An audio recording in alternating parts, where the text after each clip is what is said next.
My first Nokia phone was a 6110. I bought it in the US with AT&T at the time. It was a blue phone, and I remember it really well because for me it was part of arriving in the US, frankly, so that was a momentous kind of event. And I liked that product, and I had seen it in Europe, obviously, and friends of mine used it, and I was really proud to have it. And I remember very well how it felt. It was very compact, it was very well put together. It was the dark blue version, which worked really nicely, and it just felt really well worked and built for the purpose. And yeah, and I had a lot of really exciting conversations on it or with it. Mine was the 3310, and up to that date, like, phones had been big black lumps, and I hadn't really been interested in them. You know, they hadn't looked good. So being a product designer, I wanted a product that looked good.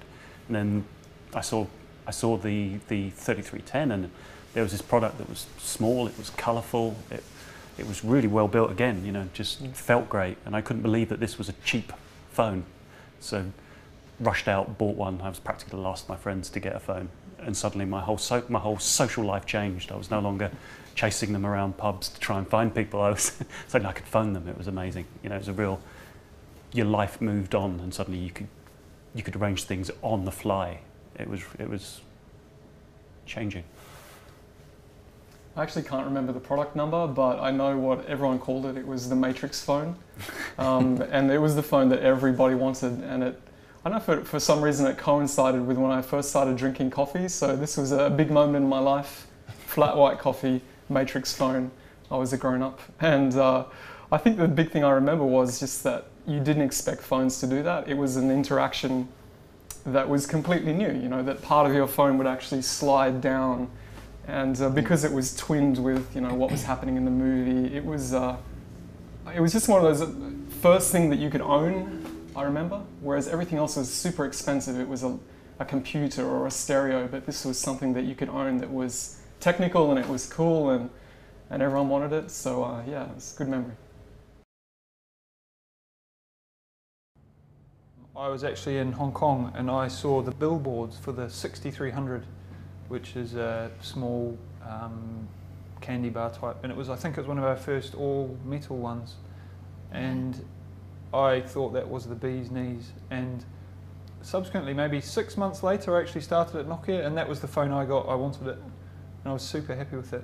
Was that the one with the little kind of blue lights on the side? Yeah, the blue lights on the side, and it was exceptionally well made, bulletproof, and I was super happy with it. And I guess that was the end of the mobile phone and heralded the start of the smartphone, where those kinds of phones sort of died back. But I liked it, and I still do.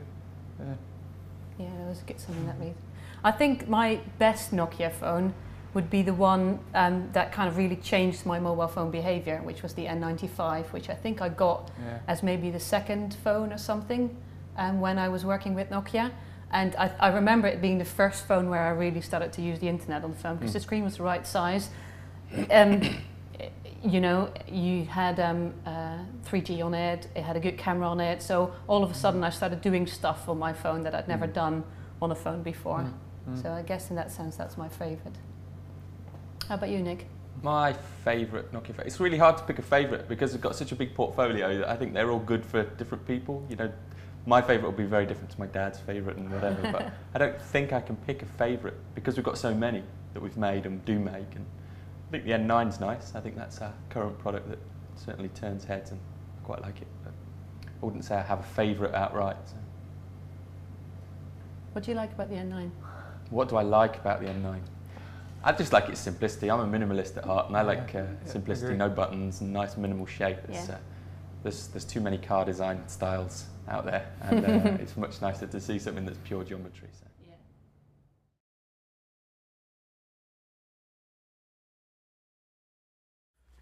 Of course, an N9, being part of the team, seeing the whole process, how it's been done, the whole process from almost like from the beginning to the end, and how much work it needs, how much effort it needs, how much risk taking it needs, changing the whole culture. I think it's it's beautiful to see the result, and then nothing comes easy, and that's a good result of N9. I would say that like just writing that as a book, N9 story, would be like interesting there, but because of how it's I so. think the interesting part also that basically you make those errors and you make those studies, and then you are really, when you find the solution, it's something like, oh, you won a prize. How many years you spent on the color? Yeah, I spent like 2 years on designing the colors, and we went through like 100 colors to get those kind of 4 colors, and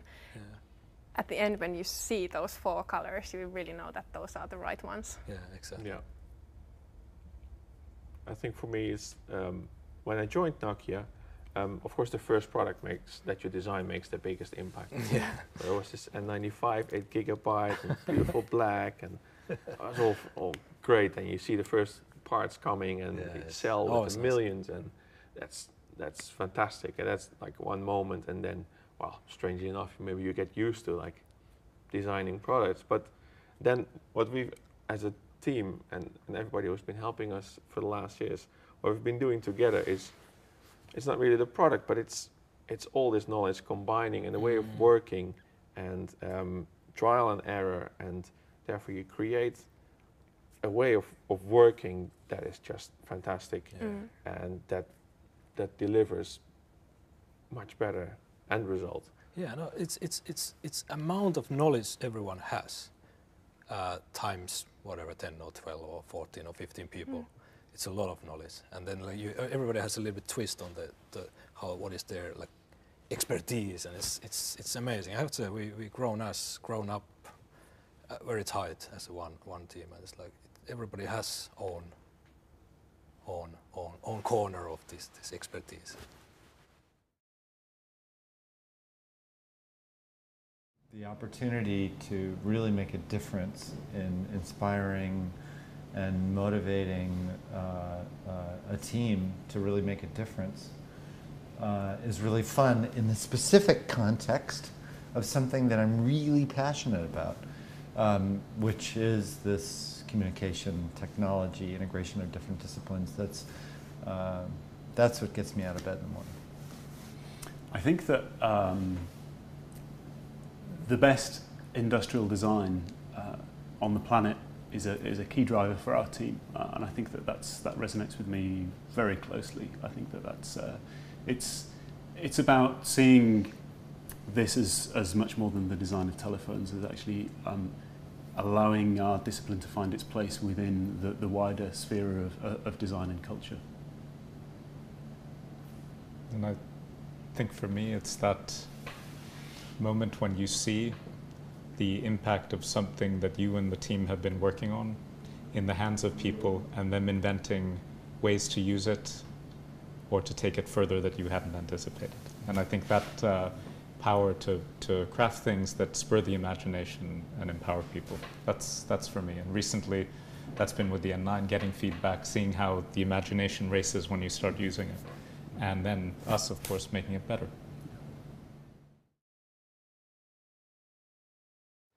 For me, it's about humanism. It's the soul of this company to really want to be a positive contributor.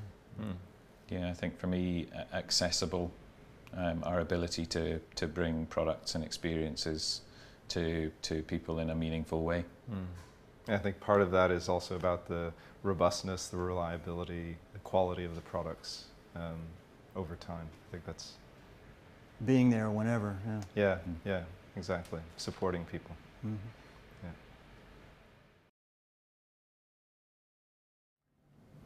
Design for me is about desirability. It's about making people want something, but in doing that, it also has to be relevant to a brand, has to be relevant to a business, and has to be relevant to a consumer. God, you've summed quite a lot of things up there already. Yeah, absolutely, I agree. I think it's really important that it's relevant to somebody, otherwise they're not going to buy it. And it's nice to be able to think of a brand and how you actually build a brand. It's good dialogue. Yeah, I think design was quite often sold to me as problem solving, and I think that only gets you as far as engineering. So problem solving beautifully or elegantly would be, I would say, would be a step towards a definition of design.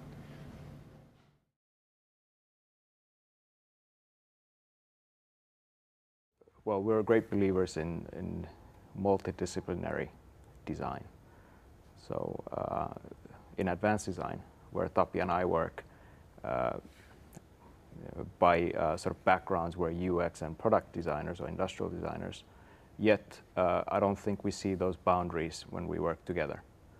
So we trust each other's sort of design sensibilities, respect each other's points of view, and as such, we're all able to express ourselves through the means that we have as designers to sketch and to visualize and to conceptualize. And so one key thing we do, which hopefully will set us apart and lead to better products, is prototyping. So prototyping continuously, trying to simulate the actual experience that we're designing for in as early on as possible, with whatever means we have available to us. I do believe that way Nokia is standing out from market is the way we are doing. If looking at these recent products, how this physical and digital is working nicely together in a way, yes. Very simple object crafted, which is kind of giving a more, let's say, space for this actual content. Yeah. And all those smooth surfacing and thinking about, you mentioned this swipe UI. Yes. I think it's something as a package, it's working perfectly together. So it's really thought, it's purposeful, and hopefully something people really will pick up. Yeah, and what Jokko was saying earlier about cross-functional co-creation, working with different people from different background, and that is really the beauty in advanced design, that if you just work among your colleagues who are other designers, you could end up with the most beautiful product, but is the function aligned with the look and all that? I mean, when people could bring their own perspective into the same object, we could get much more out of it. And advancing also design is it's quite much also to set the aspiration, and I think that we are, and we should be, quite much also about the dreamers. You know, if you shut your eyes and start to dream about that, which kind of future you want to see and where you want to live, and bringing those more tangible, and like Jokko said, prototyping that it's much closer than just the words or some abstraction. So there is lots of things to do in there. Actually, it's a really powerful thing when people are believing same thing and working together. So just an example from the past, like I was lucky to work in this 8800 project, but it was something people were really fascinating, and actually everybody had the same image in their head what this product should be. It was something they loved in the past, and they wanted to take same feeling and make it better.